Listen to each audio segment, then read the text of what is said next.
Hello sa lahat. Ang title ng video ito ay ang formula ng walang pasubaling pag-ibig mula sa 1 John chapter 4 verse 18 sa Bible. So, ito ang message ni Father God para sa atin lahat. Para malaman natin ang unconditional love na kailangan natin gawin katulad ni Jesus Christ na turuan niya tayo. So, ito yung message. Walang takot sa pag-ibig.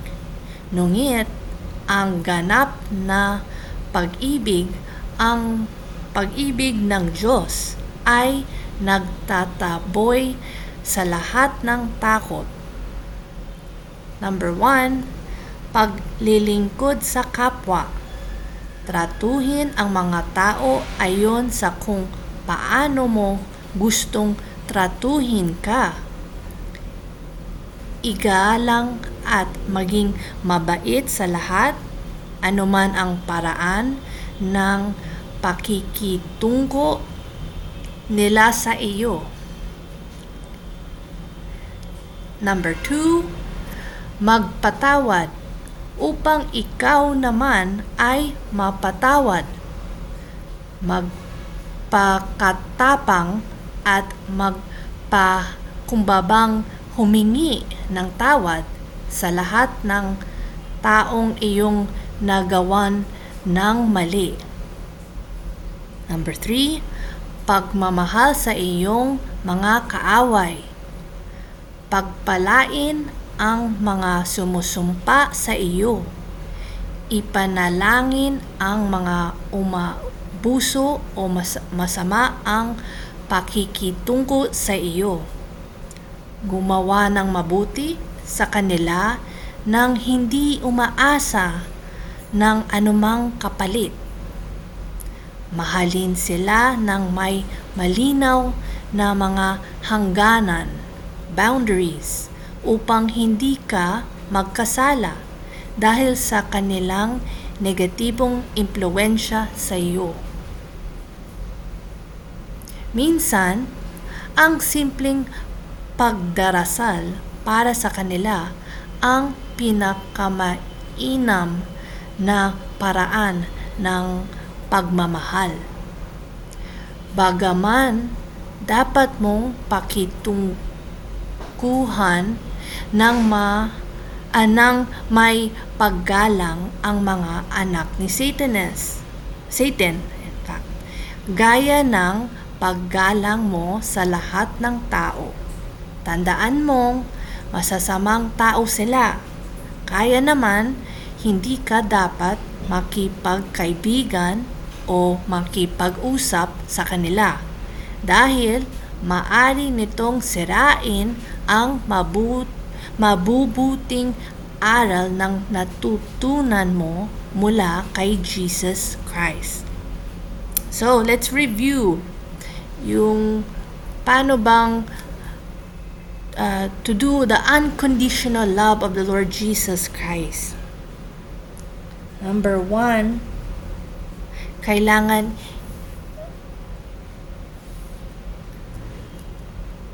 yung tratuhin natin ng mga tao na gusto natin to be treated, okay? Kung gusto mong i-respect ka ng mga tao, i-respect mo mga tao muna. Pakita mo sa kanila. For example, yung mga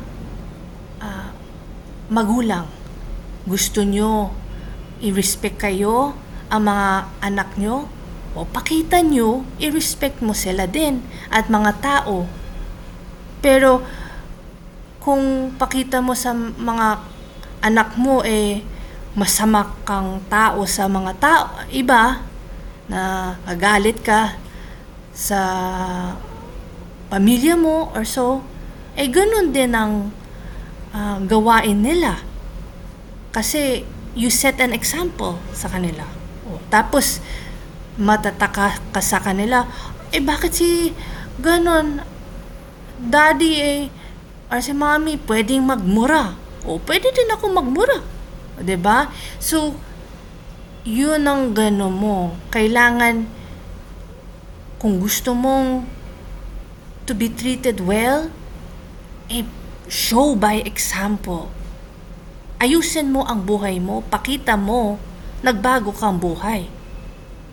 Okay? And always remember, hindi porque na tato mong mga taong mabait ka, respectful ka, that lahat ng mga taong you are going to encounter,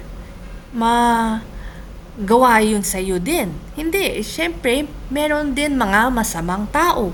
'Di ba? So, expect mo din yun. Pero the majority, or at least 1% sa isang araw mo, meron kang makitang magandang ugali, or they treat you well. 'Di ba? And yun ang maganda. Alright? So, next one, number 2. Grabe. Ito ang importante sa buhay natin, okay? Kailangan patawarin natin ang mga kaaway natin. Importante yan kasi yan ang message ni Jesus Christ parati sa atin, 'di ba? Kung hindi tayo mapatawad sa mga kaaway natin, parusa tayo dito sa mundo. That means that mahirapan ang buhay natin. When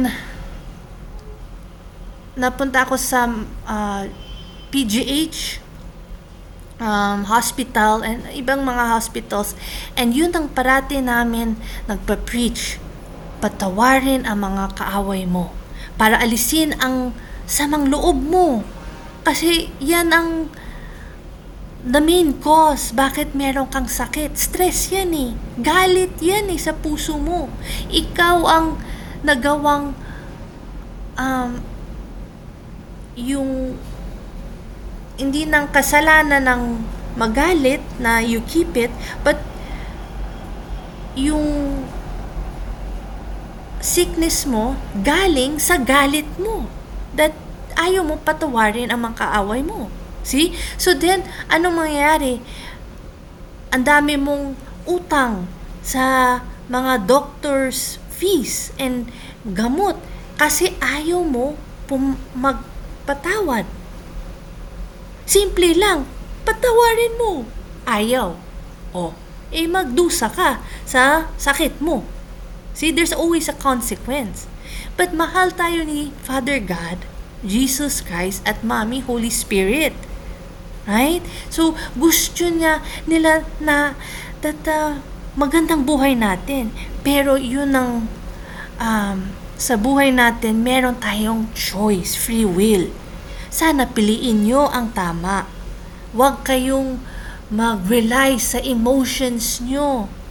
Kasi mahirapan kayo, hindi nandito sa buhay nyo na yun, sa mundo.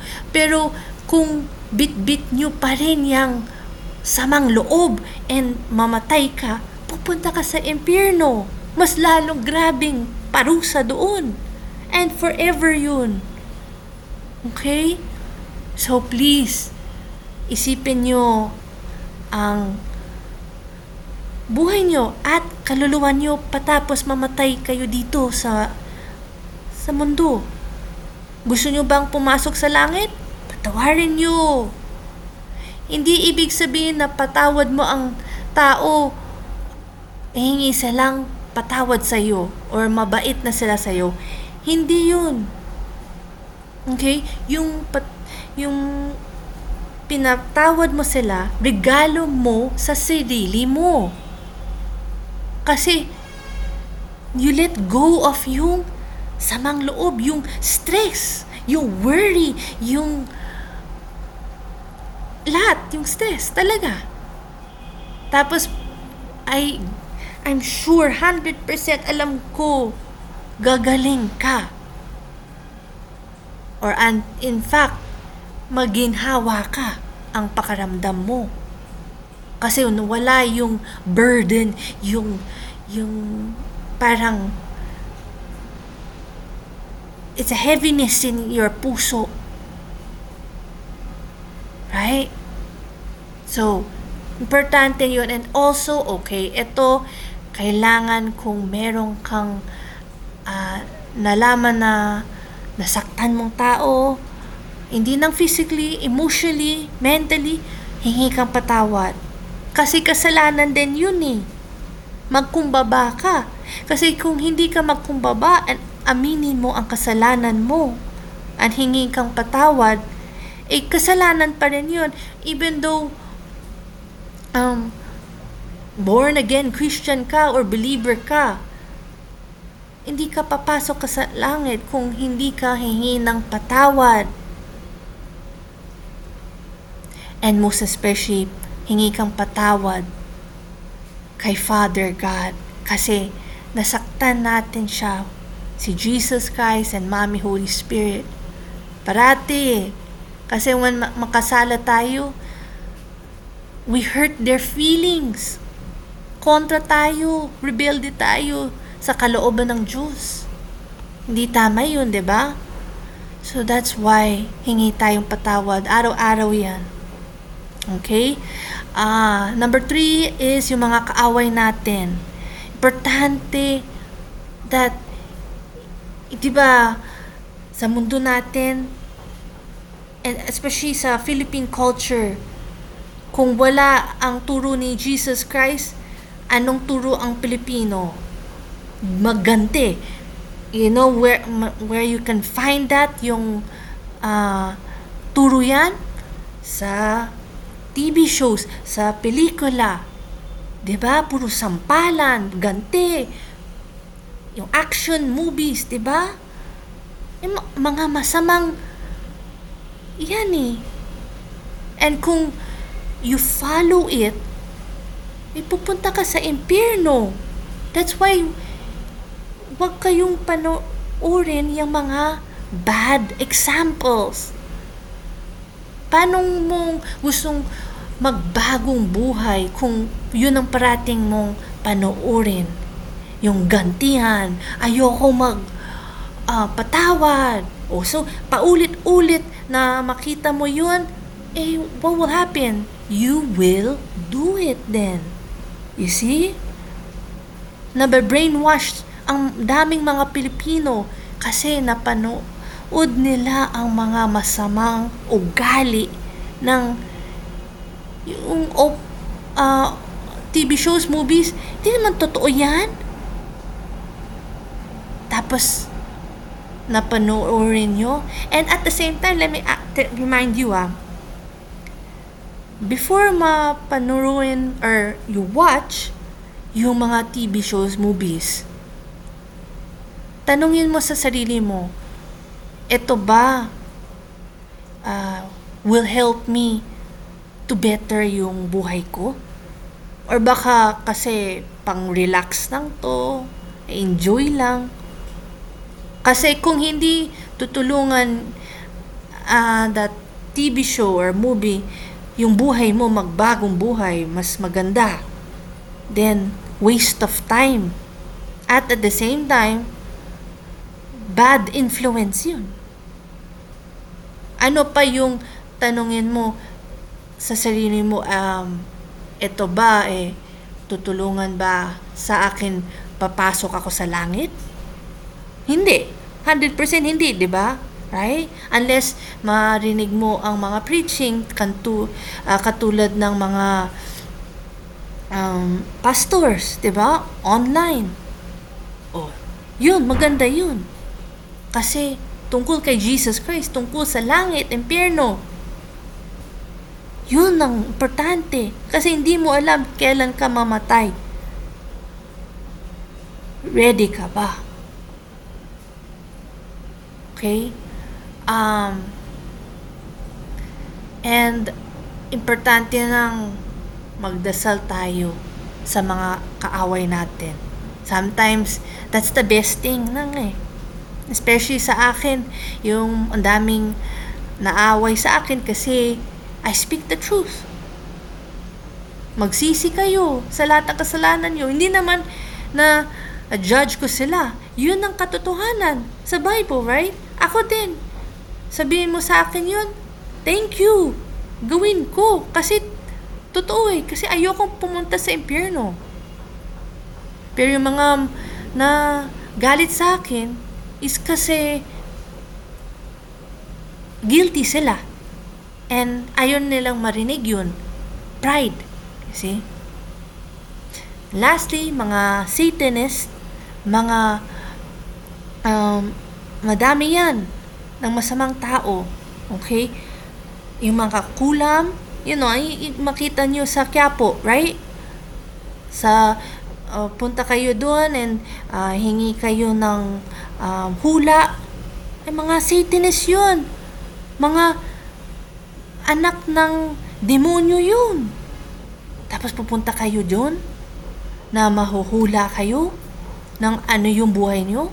No, focus ka kay Jesus Christ. Kung gusto mong malaman ang future mo, tanungin mo kay Jesus Christ, hindi sa tao. Tandaan mo yan. Kasi idolatry yan at witchcraft. Bad. Very, very bad. Pupunta ka sa impyerno talaga dyan.